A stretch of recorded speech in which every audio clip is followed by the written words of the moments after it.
જય શ્રી કૃષ્ણ. નમસ્કાર, પ્રણામ, સ્વાગત છે મિત્રો તમારું આપણી યુટ્યુબ ચેનલમાં. મિત્રો, આજે અમે લઈને આવ્યા છીએ એક ખૂબ જ સમજવાલાયક અને વિચારવાલાયક રહસ્યમય પારિવારિક કહાની. તો મિત્રો, આ કહાનીમાં એક ખૂબ જ મોટું રહસ્ય છે જે તમને કહાનીના અંતમાં સાંભળવા મળશે.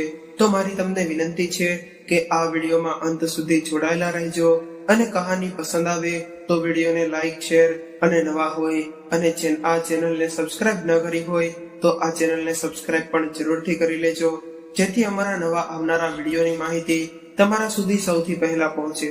તથા કોમેન્ટ બોક્સમાં સાચી શ્રદ્ધાથી હર હર મહાદેવ લખી દેજો, જેથી ભગવાન ભોલેનાથની કૃપા આપણા સૌ પર બની રહે. તો ચાલો મિત્રો, શરૂ કરીએ આજની કહાની. મિત્રો, આજે રામજીભાઈ માટે આ સમય કોઈ રીતે પસાર થતો ન હતો.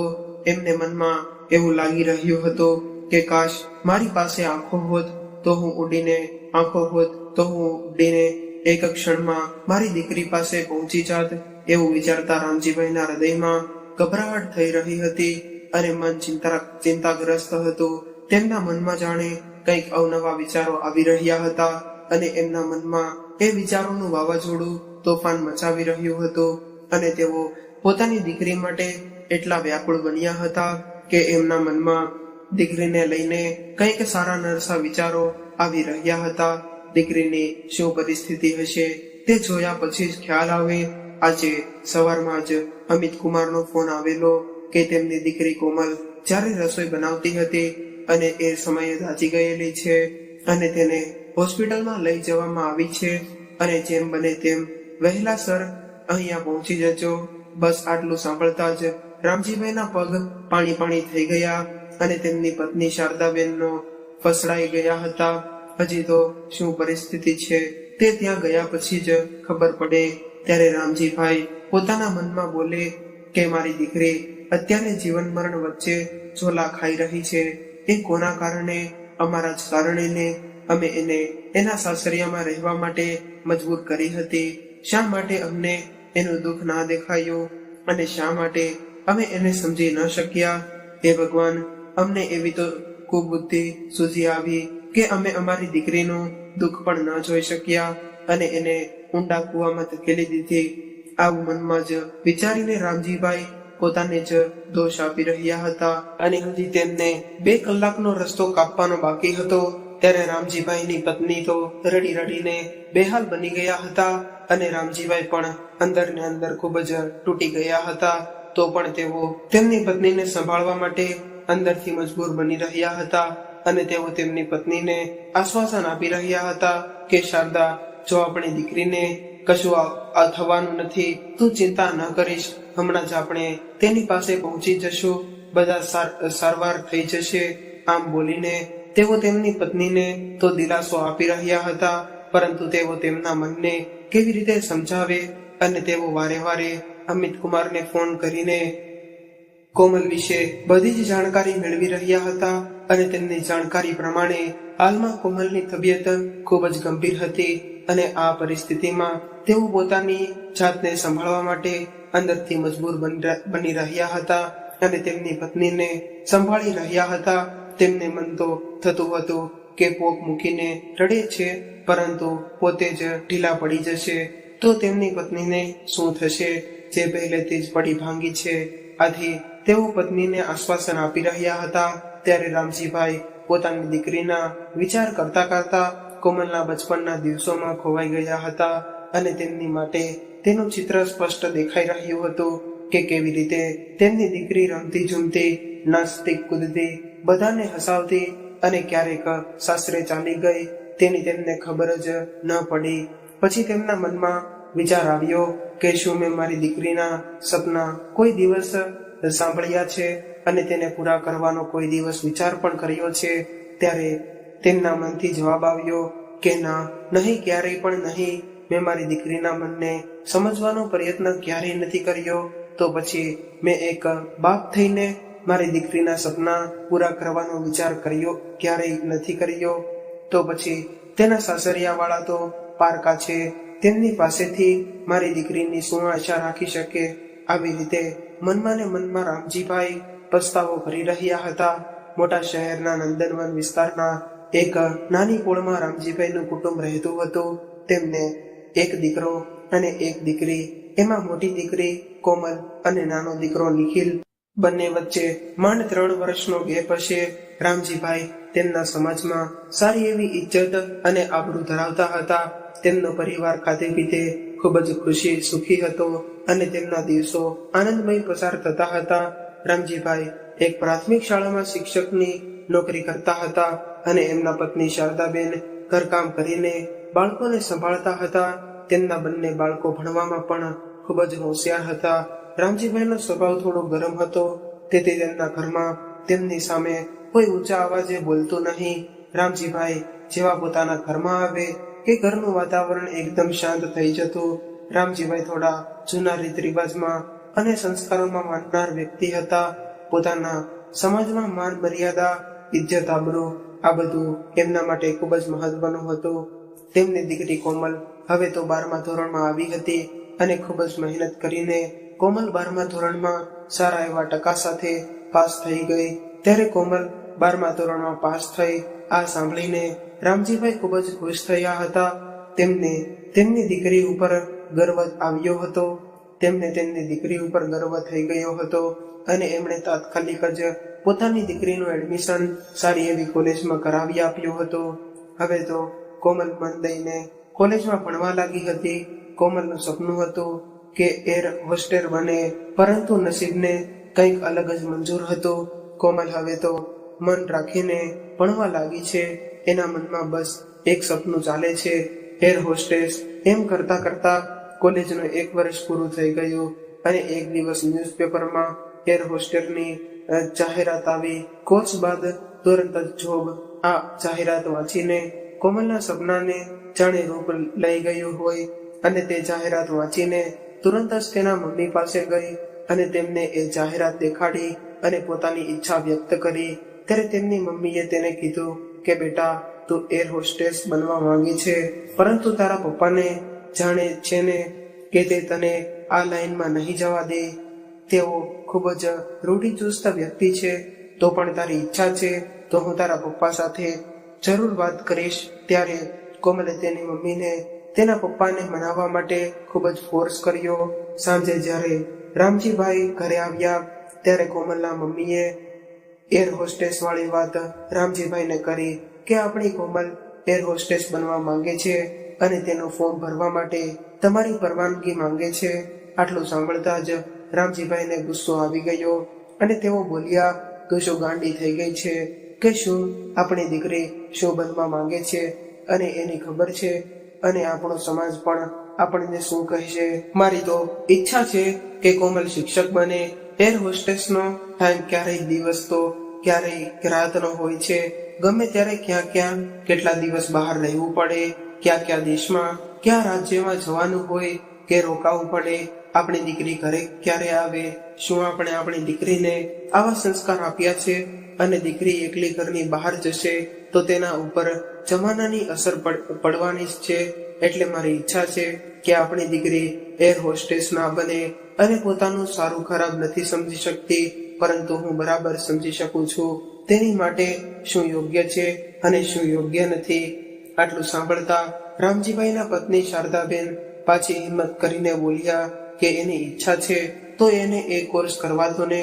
પરંતુ આ સાંભળતા જ રામજીભાઈ ગુસ્સામાં આવી ગયા અને કંઈ કીધું કે બસ હવે મેં કહી દીધું કે આ વસ્તુ ઉપર હવે વાત નહીં થાય. એટલું કહીને રામજીભાઈ બહાર ચાલ્યા ગયા અને શારદાબેન કિચનમાં ચાલ્યા ગયા. મમ્મી પપ્પાની વાત સાંભળતા કોમલની હિંમત ન ચાલી કે તે તેના પપ્પાને આ બાબતે કશું કહે. તેથી તેણે પોતાનું સપનું પોતાના મનમાં દબાવી દીધું અને કોલેજના બીજા વર્ષમાં તે મન આપીને ભણવા લાગી. કોલેજમાં પરીક્ષા નજીક આવતા પ્રોજેક્ટ કામગીરી શરૂ થઈ હતી. તેમાં ગર્લ્સ બોયઝને સાથે પ્રેક્ટિકલ કરવાનું હતું. એમાં 3 બોય અને 2 ગર્લ્સને સાથે રહીને કામ કરવાનું હતું. કોમલને તો છોકરા સાથે કામ કરવામાં પ્રેક્ટિકલમાં થોડોક શરમ આવતી હતી અને તેની સાથે વાત કરવામાં પણ સંકોચ થતો હતો. પરંતુ હવે ભણવાનું કામ હતું. ટીચરે બધા વિદ્યાર્થી અલગ અલગ ટુકડી બનાવી અલગ અલગ પ્રોજેક્ટ સોંપેલો હતો જે બનાવવો જ પડે એમ હતો. એક દિવસ પ્રોજેક્ટ માટેના પેપર લેવા માટે તેણે બહાર દુકાને જવાનું થયું. તેમના ગ્રુપમાં એક સાથે બધા જ બહાર દુકાને જવા માટે નીકળ્યા. હવે કેન્ટીન આવતા બધાને થોડો નાસ્તો કરવાની ઈચ્છા થઈ આવી. આથી બધા આ કેટરિંગમાં નાસ્તો કરવા માટે રોકાયા.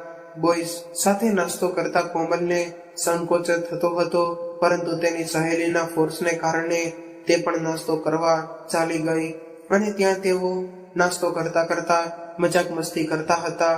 પરંતુ ત્યારે જ કોમલના કાકાનો છોકરો અને એના ફ્રેન્ડ્સ આવી પહોંચ્યા અને તેણે કોમલને બોયઝની સાથે નાસ્તો કરતા જોઈ લીધી. એટલે કોમલના કાકાનો છોકરો તેની બાજુમાં આવ્યો અને બોલ્યો કે મોટા પપ્પા તને ભણવા મોકલે છે કે ગપ્પા મારવા માટે, એમ કહીને તે કોમલની કોઈ વાત સાંભળ્યા વગર જ કોમલને લઈને ચાલતો થયો. ત્યારે કોમલે કહ્યું કે ભાઈ, હું અહીંયા પ્રોજેક્ટના પેપરની ખરીદી કરવા માટે આવી છું. પરંતુ તેના ભાઈએ તેની કોઈ વાત ન સાંભળી અને તેને કોલેજમાં છોડી આવ્યો. જ્યારે કોમલ ઘરે આવી ત્યારે તેણે તેની મમ્મીને વાત કરી તો તેની મમ્મી તેની વાત સમજી ગઈ. પરંતુ સાંજે જ્યારે રામજીભાઈ ઘરે આવ્યા ત્યારે તેના કાકાનો છોકરો પણ તેના ઘરે આવ્યો અને જે પણ તેણે જોયું હતું તે તેણે કોમલના પપ્પાને બધી જ વાત કહી સંભળાવી. આટલું સાંભળતા જ રામજીભાઈ ગુસ્સામાં આવી ગયા અને તેમણે કોમલને સંભળાવી દીધું કે હું તને ભણવા માટે મોકલું છું કે પછી છોકરાઓ સાથે બહાર નાસ્તો કરવા માટે? તો શું અમારા આપેલા સંસ્કારો ભૂલી ગઈ? જો તારે છોકરાઓ સાથે ફરવું હોય તો પછી આપણે ભણવાનું બંધ કરો અને ઘરે બેઠા રહો, અને હવે આવી ભૂલ ન થવી જોઈએ. આટલું કહીને રામજીભાઈ પોતાના રૂમમાં ચાલ્યા ગયા. પછી કોમલે કોલેજમાં રહીને જ પોતાનો પ્રોજેક્ટ પૂરો કર્યો અને થોડા સમય પછી કોલેજમાં એક ફંક્શન હતું. તેથી કોલેજના બધા વિદ્યાર્થીઓ એકબીજા સાથે વાતો કરી રહ્યા હતા. ત્યારે કોમલ પણ તેની સહેલી સાથે વાતો કરી રહી હતી. ત્યારે ત્યાં તેના ક્લાસના 3-4 છોકરા તેમની પાસે આવ્યા અને ભણવા વિશે, પ્રેક્ટિકલ પ્રોજેક્ટ વિશે વાત કરવા લાગ્યા. કોમલ પણ ત્યાં સહજતાથી ઊભી હતી. પરંતુ ભગવાનને કરવું કે ત્યારે રામજીભાઈ કોમલની કોલેજ પાસેથી પસાર થયા હતા અને કોમલને આવી રીતે ગ્રુપમાં છોકરા સાથે વાતો કરતા જોઈ લીધી. એટલે તેઓ લાલ પીળા થઈ ગયા અને ત્યારે તેઓ કશું બોલ્યા વિના ચૂપચાપ ઘરે ચાલ્યા ગયા અને તેઓ કોમલની ઘરે આવવાની રાહ જોવા લાગ્યા. જેવી કોમલ ઘરે આવી ત્યારે તેના પપ્પા ગુસ્સે થયા અને બોલ્યા કે તું કોલેજમાં છોકરાઓ સાથે ઊભા રહીને વાતો કરી રહી હતી. મેં તને પહેલે પણ કહ્યું હતું કે મેં તને ત્યાં ભણવા મોકલી છે કે અજાણા છોકરાઓ સાથે ગપ્પા મારવા માટે? શું આપણા સંસ્કારો આવા છે? ત્યારે તેમણે કોમલની એક પણ વાત સાંભળી નહીં અને તેનો બીજા દિવસેથી કોલેજ જવાનું બંધ કરાવી દીધું અને તેણે એવું કહ્યું કે હવે તું ઘરે બેઠા પરીક્ષા આપ. ત્યારે કોમલને તો તેના પપ્પા સામે બોલવાની જરા પણ હિંમત નહોતી થઈ. તેથી તેણે પોતાના સપના તેના મનમાં જ દબાવી દીધા અને તે પોતાની રૂમમાં ચાલી ગઈ અને ત્યાં જઈને તે ખૂબ જ રડી, કારણ કે તેને ખૂબ આગળ ભણવું હતું અને આગળ વધવું હતું, પરંતુ તેના પપ્પા સામે બોલવાની હિંમત જ નહોતી થતી. અને બીજી બાજુ તેના પપ્પા એવું વિચારતા હતા કે મારી છોકરી બીજા અજાણ્યા છોકરાઓ સાથે વાત કરે, ફ્રેન્ડ્સ બનાવે તો સમાજમાં તેમની ઇજ્જત શું રહે છે? જેમ સમાજમાં બીજી છોકરી સાથે જે બનાવો બનતા હોય તે વિચારતા જ રામજીભાઈ ડરતા હતા અને તે પોતાના મનમાં એવું માનતા હતા કે તેમની દીકરી કોઈ ખોટું પગલું ભરી લે કે પછી તેની સાથે કંઈ ખોટું ન થઈ જાય. એટલા માટે તેમણે એવું વિચાર્યું હતું કે મારી દીકરીને હવે ઘરમાં જ રાખીને તેના માટે કોઈ સારો મુહૂર્ત્યો જોઈને તેને પરણાવી દઈએ. પછી થોડા સમય બાદ કોમલ માટે લગ્નના સારા ઘરના માંગા આવવા લાગ્યા. ત્યારે કોમલ પોતાના મનમાં ને મનમાં મૂંઝાયેલી રહેતી, કારણ કે તેના આગળના ભવિષ્ય માટે શું કરવું, કેમ કે તેની જિંદગીનો ફેસલો તેના પિતા દ્વારા લેવામાં આવ્યો હતો. ત્યારે તે કંઈ પણ બોલી શકે કે પોતાનો નિર્ણય કહી શકે તેવી હિંમત તેનામાં નહોતી. તેને લાઈફમાં આગળ વધવું હતું અને ભણવું હતું, સારી એવી જોબ મેળવવી હતી, પોતાના સપના સાકાર બનાવવા હતા. પરંતુ તેના પિતાની આગળ કશું બોલવાની તેની જરા પણ હિંમત ચાલતી ન હતી. જ્યારે પણ તેને જોવા માટે છોકરાવાળા આવતા ત્યારે તેને એવું લાગતું કે તેનાથી કંઈક છૂટી રહ્યું છે. તેને અત્યારે લગ્ન કરવાની જરા પણ ઈચ્છા ન હતી, પરંતુ તે તેના પિતાની હામાં હા મેળવતી હતી. તે તેના પપ્પાને નિરાશ કરવા માંગતી ન હતી, પરંતુ તે તેના સપના રોળાઈ જાય એવું પણ ઈચ્છતી ન હતી. પરંતુ આખરે તે બિચારી શું કરે? આજે તે પોતાના પિતાની રૂઢિચુસ્ત વિચારસરણી આગળ હારી ગઈ અને તેણે તેના પિતાના ફાસલામાં હામી ભરી. તેણે ઘણીવાર તેની ઈચ્છા તેના મમ્મી પપ્પા પાસે પ્રગટ કરી હતી કે તે ભવિષ્યમાં આગળ વધવું છે, પરંતુ રૂઢિચુસ્ત વિચારસરણી ધરાવતા તેના પપ્પા આગળ તેનું કંઈ જ ન ચાલ્યું. અને એક દિવસ સારું એવું સંસ્કારી કુટુંબ જોઈને મિત નામના છોકરા સાથે કોમલના લગ્ન કરી નાખ્યા. કોમલને તેના મમ્મી પપ્પા ઉપર ખૂબ જ પ્રેમ અને લાગણી હતા, તેથી તે તેના મમ્મી પપ્પાની યાજ્ઞા ઠુકરાવી શકે તેમ ન હતી અને તેના મમ્મી પપ્પાના બધા જ ફેસલાની ઇજ્જત કરતી હતી. આથી તેણે લગ્ન કરવા માટે હામી ભરી દીધી અને ઘરના બધા જ લગ્ન માટેની તૈયારીઓ કરવા લાગ્યા. પરંતુ આ બધા વચ્ચે કોમલની મનની સ્થિતિ ડામાડોળ થવા લાગી હતી. કોમલ તેના મમ્મી પપ્પાને ખૂબ જ પ્રેમ કરતી હતી, પરંતુ આજે તેના દિલના કોઈ ખૂણે તેના પિતા માટે થોડી ઘણી તિરસ્કારની લાગણી થઈ આવી. એને મનમાં થયું કે શું દીકરી માટે લગ્ન જ બધું છે? શું તેના સપનાને કોઈ મહત્વના નથી? શું દીકરીને બહાર મોકલો કે કોઈ છોકરાઓ સાથે એ હસી મજાકની વાત કરે તો તેનો અર્થ એવો કે તે ગલત છે? શું દીકરીના લગ્ન કરવાથી દીકરીના સપના સાકાર થઈ જવાના છે? શું આવો જ સમાજનો નિયમ છે કે દીકરીના લગ્ન કરી નાખો એટલે એના માતા પિતા છૂટા થઈ ગયા? પરંતુ એકવાર તો સમાજ એવો વિચાર કરે છે કે દીકરીની શું ઈચ્છા છે? શું દીકરીની જિંદગીનો છેલ્લો ફેસલો એ જ છે કે તેના લગ્ન કરી નાખો? શા માટે સમાજનો આવો નિયમ છે? શું દીકરીના કોઈ સપના નથી હોતા? જો દરેક માતા પિતા દીકરીના આવા સપનાને સમજે અને તેને કરિયરમાં બનાવવામાં સપોર્ટ કરે તો દીકરીને કોઈ દિવસ બીજા ઉપર ડિપેન્ડ નહીં રહેવું પડે. તે પગભર થશે તો તેના માતા પિતાને અને તેના પતિ બાળકો ઘણા બધાને સંભાળી લેશે. પરંતુ દીકરીનું કરિયર બગાડી અને તેનું ભણતર બગાડી તેના લગ્ન કરી દેવાથી શું તેનું ભવિષ્ય સારું થઈ જવાનું છે? જો તેને સાસરિયું સારું મળ્યું તો ઠીક છે, અને જો ખરાબ મળ્યું તો તે દીકરીની જિંદગીનું શું થશે? આવા કેટલા વિચારો કોમલના મનમાં આવી રહ્યા હતા અને તે તેના પિતા તરફ લાગણીહીન ભાવથી જોઈ રહી હતી. અને તેને એ વાતનો અફસોસ હતો કે તેના પિતા તેને સમજી ન શક્યા અને કોમલના લગ્ન મિત સાથે થઈ ગયા. 19 વર્ષની કોમલ અને 26 વર્ષનો મિત. જ્યારે મિત એક કંપનીમાં સારી એવી નોકરી કરતો હતો. તેના પરિવારમાં તેના મમ્મી પપ્પા અને 2 બહેનો અને તેનો ભાઈ એમ કરીને 6 જણા હતા. એક બહેનના મેરેજ થઈ ગયા હતા. તેની બહેન અને તેના હસબન્ડ મિતની બાજુમાં જ એક ઘર લઈને ત્યાં રહેતા હતા. કોમલના લગ્નના 1 મહિના સુધી તો બધું બરોબર ચાલ્યું અને ઘણા કોમલને ખૂબ જ સારી રીતે સાચવતા હતા. મિત પણ તેનું ખૂબ જ ધ્યાન રાખતો હતો. હવે લગ્નના 1 મહિના પછી કોમલના સાસરિયાવાળા તેના ઉપર ધીમે ધીમે બધા કામ થોપવા લાગ્યા.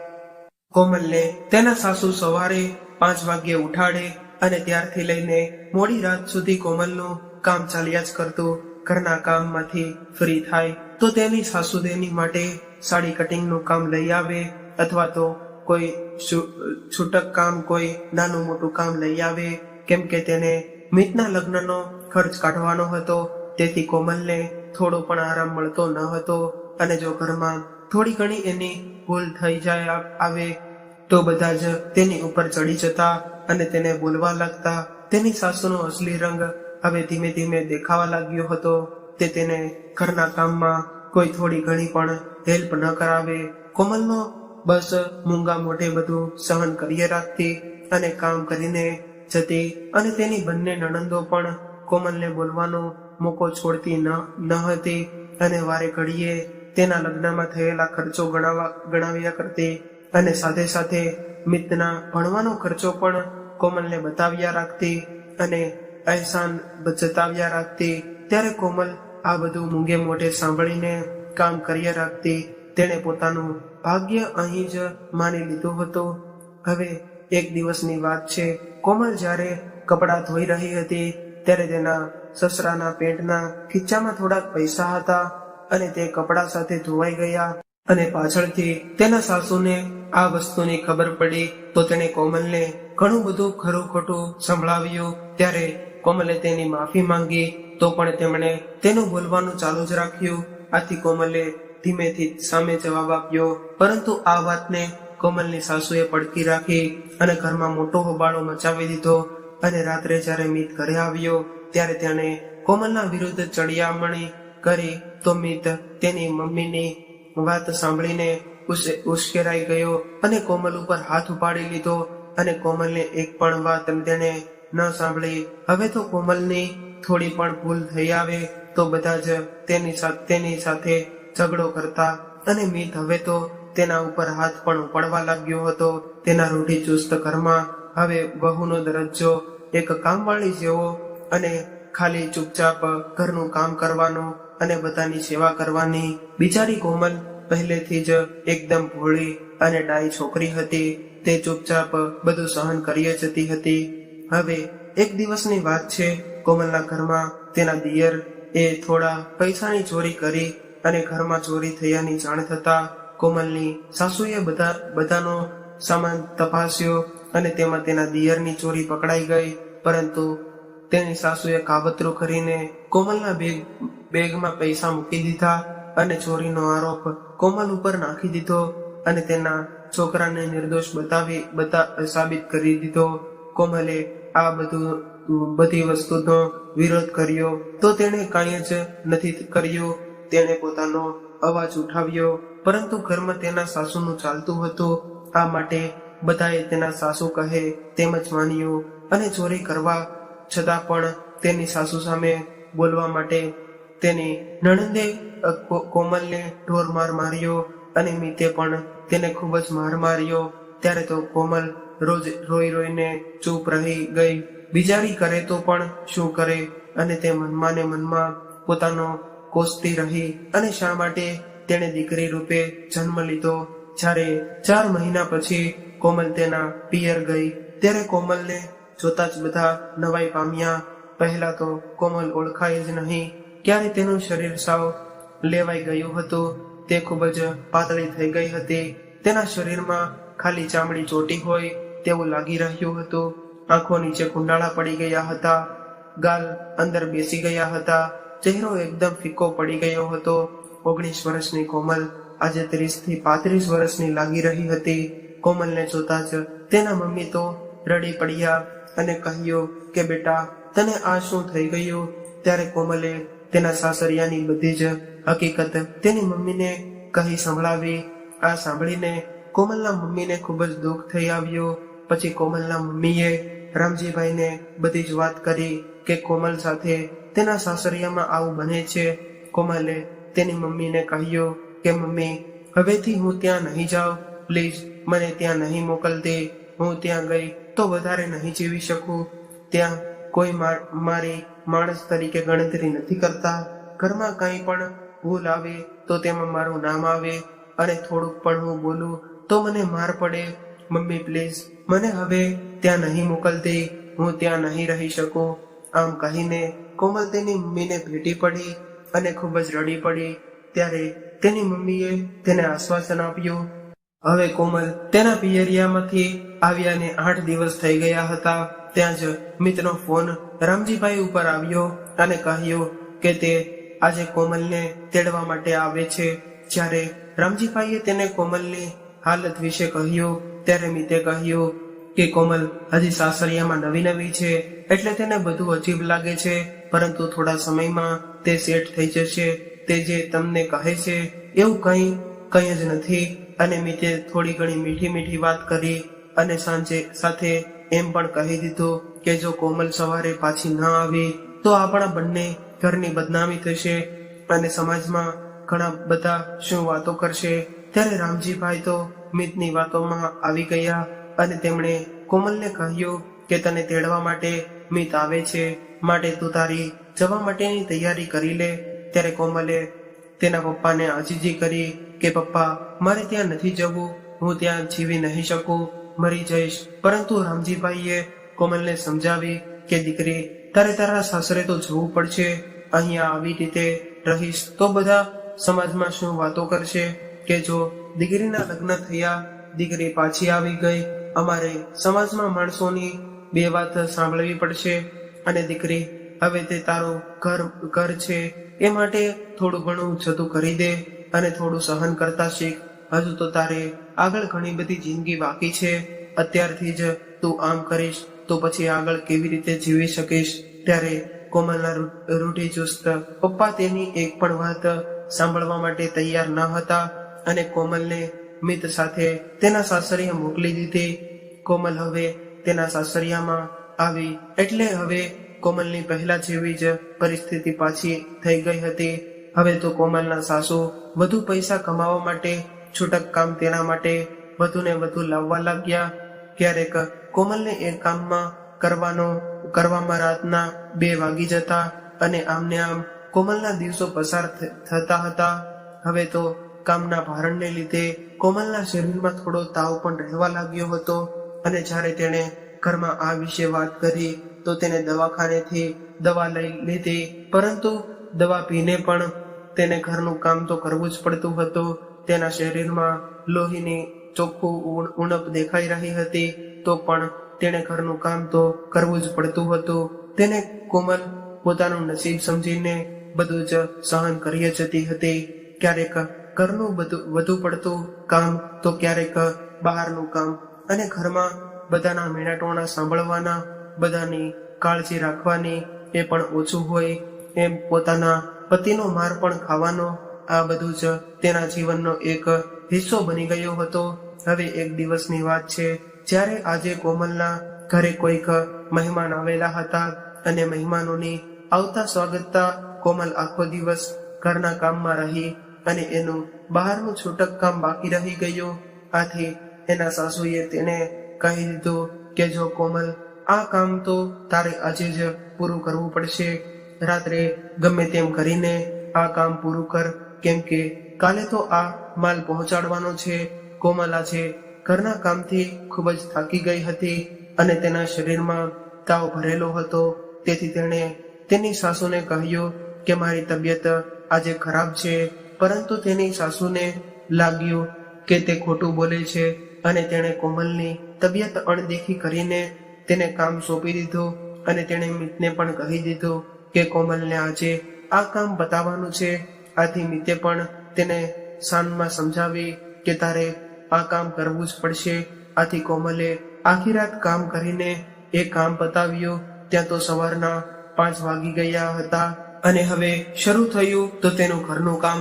કોમલને તાવ આવેલો હતો અને એની આંખમાં આખી રાતની ઊંઘ ભરેલી હતી. તેથી તેનું શરીર ધ્રુજતું હતું. તો પણ તેને ધ્રુજતા શરીરે રસોડામાં પહોંચી અને તેનું કામ કરી રહી હતી. ત્યારે જ અચાનક તે રોટલી બનાવી રહી હતી અને તેને ઝોકું આવી ગયું અને તેના ધ્યાન વગર તેની સાડીનું પલ્લું ગેસના ભાગમાં આવી ગયું અને કોમલનો સાડીનો પલ્લું સળગ્યો. તો થોડી સ્વસ્થ થવા જાય ત્યાં તો આખી સાડી સળગી અને ચપેટમાં આવી ગઈ. ત્યારે તેના સાસુ આવી ગયા અને તેના સાસુ આ જોઈને હેબતાઈ ગયા કે કોમલને આ શું થયું અને તેઓ કોમલને બચાવવા માટે ની બૂમો પાડવા લાગ્યા. અને ત્યારે કોમલ આગથી બચવા માટે તેની સાસુ તરફ જવા લાગી. પરંતુ તેની સાસુને એમ થયું કે કોમલ તેને પકડવા આવી રહી છે. તે માટે તેઓ સાસુને એક લાકડી લઈને કોમલને ફટકારી અને તેને નીચે પાડી દીધી. હજી તે પાછી ઊભી થવા ગઈ એટલી વારમાં તો ત્યાં તેની નણંદ આવી ગઈ અને તેની નણંદે પણ કોમલને 2-4 લાકડી મારીને તેને નીચે પાડી દીધી. અને તેને એવું લાગ્યું કે કોમલ તેમને પકડશે અને તેમને પણ આગ લગાડશે. એટલી વારમાં ત્યાં આજુબાજુના થોડાક માણસો પણ ભેગા થઈ ગયા અને બધાએ કોમલને ગોદડું અને થોડા કપડાં તેના ઉપર નાખીને શાંત પાડી અને આગ ઓલવી. હવે તો કોમલ બેહોશ બની ગઈ હતી અને તેને હોસ્પિટલ લઈ જવામાં આવી. કોમલના શરીરનો 25% ભાગ બળી ગયો હતો, એમાં પીઠનો ભાગ વધારે હતો. ત્યારે કોમલને તાત્કાલિક હોસ્પિટલમાં આઈસીયુમાં ભરતી કરી. આટલું બધું અચાનક થયું આથી કોમલના સાસરિયા વાળા ડગાઈ ગયા અને મિતે કોમલના મમ્મી પપ્પાને ફોન કર્યો અને બધા જ હોસ્પિટલમાં ભેગા થઈ ગયા. ત્યારે કોમલના મમ્મી પપ્પા અફસોસ કરતા હતા કે શા માટે તેમણે તેમની દીકરીની એક પણ વાત ન સમજી. આજે જ્યારે તેમની દીકરી જીવન મરણ વચ્ચે ઝોલા ખાઈ રહી હતી, 19 વર્ષની કોમલ હજી તો તેણે જીવન જીવવાની શરૂઆત કરી હતી અને આવો તેનો અંત આવી ગયો. અરે રે, બિચારી આટલી નાની જિંદગીમાં તેણે કેટલું બધું જોઈ લીધું અને તેના મમ્મી પપ્પાને અફસોસ થઈ રહ્યો હતો. પરંતુ હવે શું થાય? બધા તેના હોશમાં આવવાની રાહ જોઈ રહ્યા હતા. ડોક્ટરે કહ્યું કે તે બધા જ પ્રયાસ કરી રહ્યા છે કે કોમલ જલ્દી હોશમાં આવે, પરંતુ કોમલને જોઈને એવું લાગી રહ્યું હતું કે તેને જીવવાની ઈચ્છા જ નથી અને તે તેમને રિસ્પોન્સ નથી કરી રહી. કોમલ 2 દિવસ સુધી બેહોશ રહી. ત્યારે કોમલના મમ્મી પપ્પા ત્યાં હોસ્પિટલમાં જ રોકાયા. મિત પણ તેમની સાથે જ રહ્યો.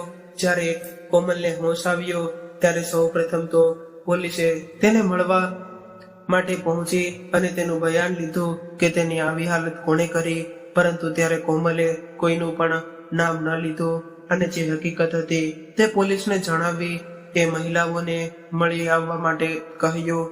થોડી વાર પછી તેના સાસરિયા વાળા અને તેના મમ્મી પપ્પા પણ તેમને મળવા આવી પહોંચ્યા. પરંતુ કોમલે હવે બધાને મળવાની ચોખ્ખી ના પાડી દીધી હતી.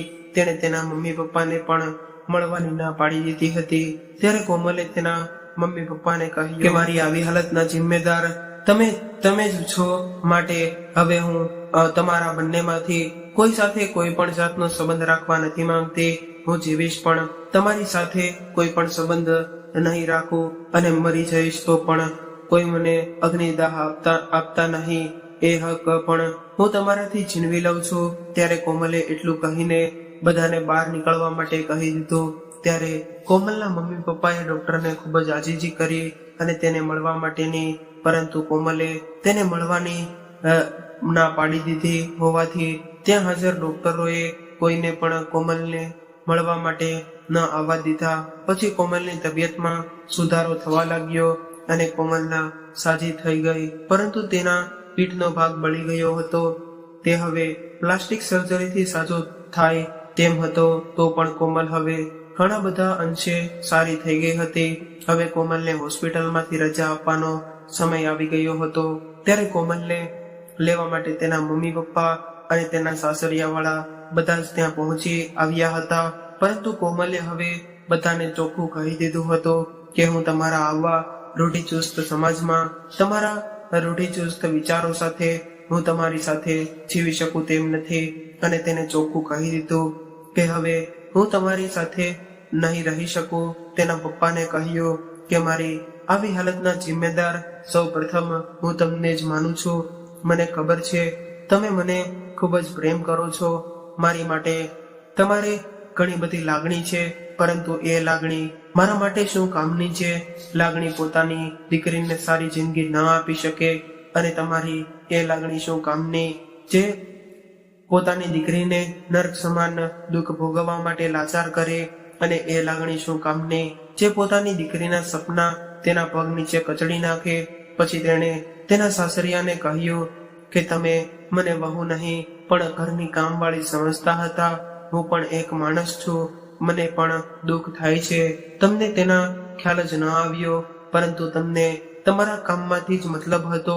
આજે જે મારી સાથે થયું છે તે તમારી દીકરી સાથે થયું હોત તો અને તેણે મિતને કહ્યું કે હવે હું તમારી સાથે રહી શકું તેમ નથી, કેમ કે તમે એક સારા પતિ નથી અને હું તમને અત્યારે છૂટાછેડા પણ નહીં આપું, કેમ કે જો હું તમને છૂટાછેડા આપી દઈશ તો જેમ આજે તમે મારી જિંદગી બગાડી નાખી છે તેમ તમે બીજી છોકરીની પણ જિંદગી બગાડી શકો છો. આથી તમારે મને ભરણ પોષણ આપવું પડશે. આટલું બોલીને કોમલે એક મહિલા સંસ્થાની મહિલાઓને ફોન કરીને ત્યાં બોલાવી લીધી અને હવે તે મહિલા સંસ્થામાં રહેવા માટે ચાલી ગઈ. હવે આજે 7 વર્ષ પછી મુંબઈનું એક વિશાળ એરપોર્ટ છે અને ત્યાં એક એર હોસ્ટેસમાં ઓફિસમાં બેસીને એક સુંદર યુવતી યાત્રીઓ માટે એનાઉન્સ કરી રહી હતી અને તે હતી આપણી કોમલ. તો મિત્રો, તમને આ કહાની કેવી લાગી તે કોમેન્ટ કરીને જણાવજો અને જો કહાની પસંદ આવી હોય તો વિડીયોને લાઈક કરીને તમારા મિત્રો સાથે શેર કરજો અને તમે આવી જ કહાની સાંભળવા માંગતા હોય તો આ ચેનલને સબસ્ક્રાઇબ કરી લેજો. અને ચાલો મિત્રો, ફરી મળીશું એક નવી કહાની સાથે. ત્યાં સુધી તમામ મિત્રોને જય શ્રી કૃષ્ણ, રાધે રાધે, હર હર મહાદેવ.